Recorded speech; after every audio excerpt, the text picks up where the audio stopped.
Hey YouTube, bit of a change of tack today. I've decided to restore an old Commodore 64. Got it off eBay for 25 quid. It was all working, got a power brick, 1541 drive, disk drive. Never been opened, the seal was sealed up, never been opened. The guy bought it off, seemed pretty genuine, but it was filthy. I'll post some pics, and it was yellowed and it was full of dust, and so I opened it up and cleaned it up with compressed air, took the motherboard out, retrobrighted the case, which I'll show you how to do. Brings it back from yellow to the original colours, and I've strapped some RAM chips from Matlin, RAM heatsink chips from Matlin. It's about $5's worth of heatsinks, and I've just strapped them onto the old chips, because this thing, when it was built, never had any heat sinks. It's got this cardboard RF shield, so I thought it could do a bit of TLC. So that's the inside, all taken out, case retrobrighted. I'll show you how to knock that up in a sec. Put the board back in, hold on. So that's a lovely heat shield, RF shield, which they save a lot of money on by not using metal, using tinfoil covered cardboard basically.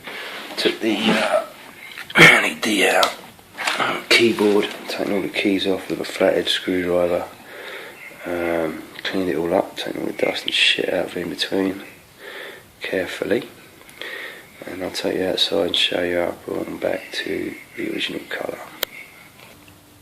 Here are the keyboard springs taken out and just sprayed with a bit of WD-40 to keep them from rusting through.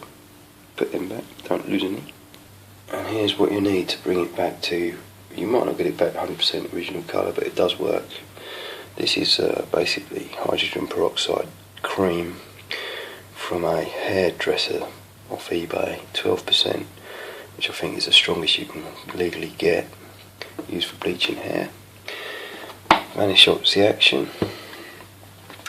And what you do is you get a measuring jug, you measure off, there's a litre in there, you measure off 300ml of that, and put a quarter of a teaspoon of that in it, stir it up with something that won't corrode. Do not get this on your skin, it burns like fuck. Wear gloves and wear goggles, because if you get it in your eyes it can blind you. If you get it on your skin, it'll eat through your skin. Okay, I'm going to take you outside and show you how it's applied with basically an old paintbrush, and then covered with cling film and left in the sun for 24 hours. Gloves, very important. Knock it up in that.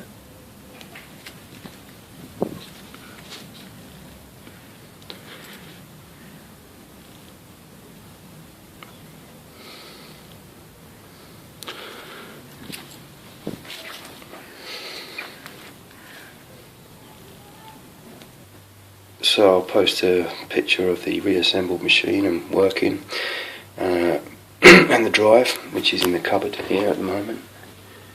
Bits, but that, when I opened it up, never been opened before, it was basically spanking inside. So the actual casing looked like it had been soaked in orange peel or something. It was so orange and yellow, it was horrible. So we're just going to give this a new lease of life. Only other thing is, with the old Commodore 64, these are the old power supplies, the original old power supplies. This is C128, not a bread box version, but these are notorious for failing.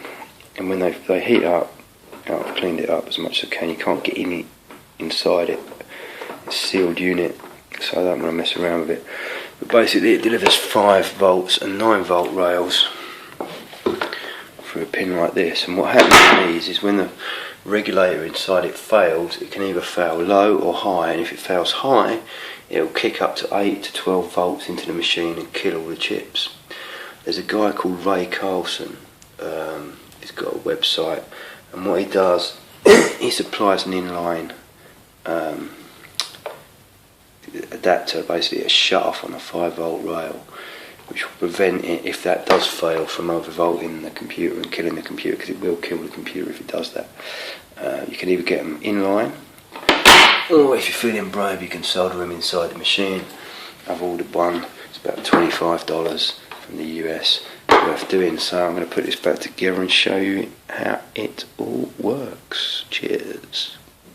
Okay, so there she is back together. I spotted the key that fell in the sink and I didn't actually retrobrite. That key was the colour, the whole thing was, all the keyboard was like that. So that just shows you the difference. So when I do the Amiga, I have to throw that key in as well, but yeah, it works, and that's your before and after effectively. Cheers, take care. Bye. Okay, so she's up and running. Been asleep for a while, but feeling jolly good now. So here's the setup running. It needs another retrobrite. If you're wondering what this box is, it's a way of making that a lot smaller. Exactly the same thing.